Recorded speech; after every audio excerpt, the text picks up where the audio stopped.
देखिए ये हमारे पास डेरिवेशन है परिमित लंबाई के रुजुरेखी धारावाही चालक के कारण उत्पन्न चुंबकीय क्षेत्र। तो यहाँ पर एक हमारे पास तार है जिसमें आई धारा बह रही है। यहाँ पर हमारे पास एक तार है जिसमें धारा आई बह रही है और इससे P दूरी पर बेटा मुझे विद्युत क्षेत्र की तीव्रता निकालनी है। तो एक हम शीर्ष मानेंगे A, एक पॉइंट हम मानेंगे B और इसमें I धारा फ्लो कर रही है। ये एंगल बेटा हमारे पास है φ1 और ये एंगल है बेटा हमारे पास φ2। यहां से बेटा हम एक इस तरीके से ट्रायंगल लेंगे। ये हमारे पास C और D है और इस पर एक लंब डाल देंगे, उसका नाम है बेटा E। ये एंगल बेटा हमारे पास थीटा है, ठीक है भाई, और ये हमारे पास पॉइंट है Q। तो इस तरीके से हमने एक डायग्राम ड्रॉ कर लिया और यहाँ पर बेटा जो हमारे पास एंगल बनेगा वो d फाई बनेगा और जो ये एंगल बनेगा इसको बोलेंगे फाई। आप देखो बेटा ये हमारे पास ट्रायंगल है, इसकी दूरी r रहेगी और इसकी दूरी जो ट्रायंगल बनेगा a रहेगी। सबसे पहले हम बेटा इसमें लगाते हैं बायो-सेवर्ट का नियम। बायो-सेवर्ट का नियम होता है dB बराबर mu naught upon 4 pi I dl sine theta बटे r स्क्वायर। ठीक है भाई, अब ये हम इसको समीकरण 1 मानते हैं। ये हमारे पास बायो-सेवर्ट का नियम है।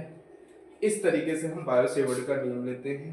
अब देखो बेटा हमारे पास एक ट्रायंगल दिख रहा है जिस ट्रायंगल का नाम है CDE।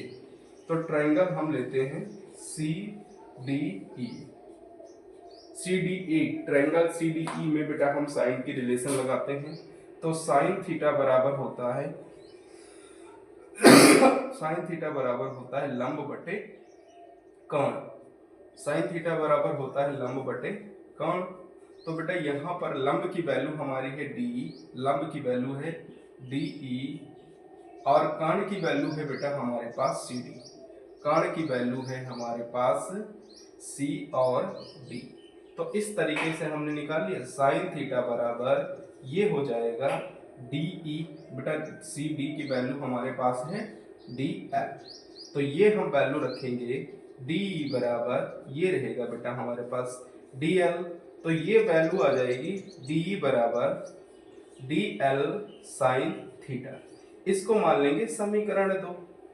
अब बेटा हमारे पास जो ट्रायंगल आता है, इस बार हमारे पास जो ट्रायंगल आएगा वो हमारे पास क्या है, D बिंदु P पर D फाई कोण अंतरित करता है। तो DE बेटा बिंदु P पर क्या अंतरित करता है, D फाई कोण अंतरित करता है। तो यहाँ पर लिखेंगे DE बिंदु P पर D फाई कोण आंतरित करता है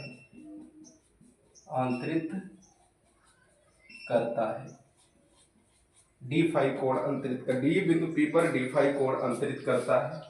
तो ये आ जाता है हमारे पास बेटा कोण बराबर चाप अपॉन त्रिज्या। कोण बराबर क्या होता है, चाप अपॉन त्रिज्या। तो ये आ जाएगा D फाई बराबर, चाप बेटा हमारे पास क्या है DE है और यहाँ पर जो त्रिज्या है, ठीक है, वो बेटा हमारे पास क्या है R है।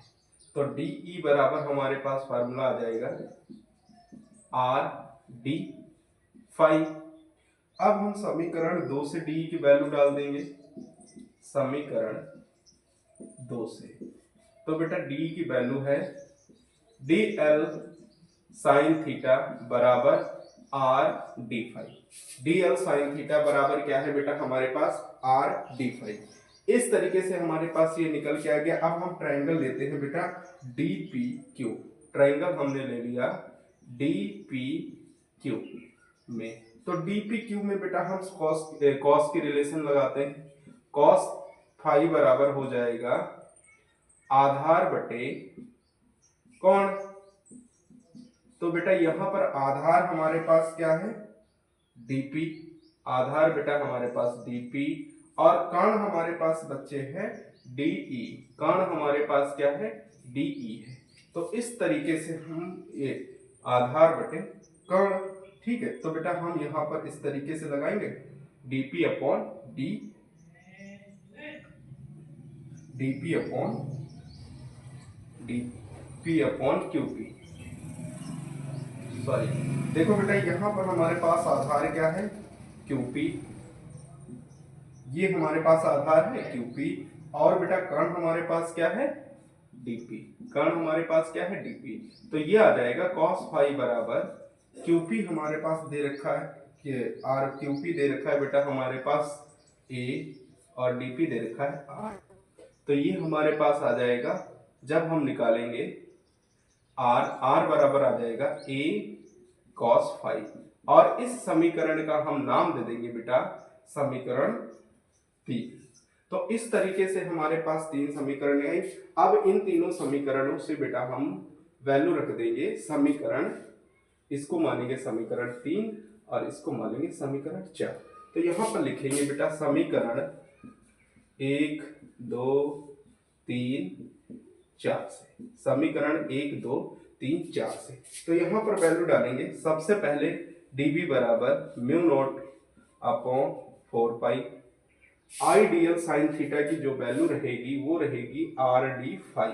आइडियल साइन थीटा की जो वैल्यू रहेगी, यहाँ पर बायो-सेवर्ट का नियम लिखेंगे, dB बराबर म्यू नॉट अपॉन 4 पाई IDL साइन थीटा बटे R स्क्वायर। तो बच्चों देखो यहाँ पर जब हम म्यू नॉट अपॉन 4 पाई लिखते हैं और आइडियल साइन थीटा की वैल्यू डालते हैं, तो आइडियल साइन थीटा की वैल्यू हो जाती है RD फाई, और बेटा यहाँ पर हमारे पास R स्क्वायर रहता है, ये R स्क्वायर कैंसिल हो जाता है, तो ये आ जाता है dB बराबर म्यू नॉट अपॉन 4 पाई, और ये रहेगा D फाई बटे R, ये रहेगा बेटा D फाई बटे R। अब देखो बच्चे हम यहाँ पर जो वैल्यू डालते हैं, ठीक है, वो वैल्यू डालते हैं बेटा हम R की वैल्यू हमने क्या निकाली है, dB बराबर म्यू नॉट 4 पाई, और ये क्या रहेगा बेटा हमारे पास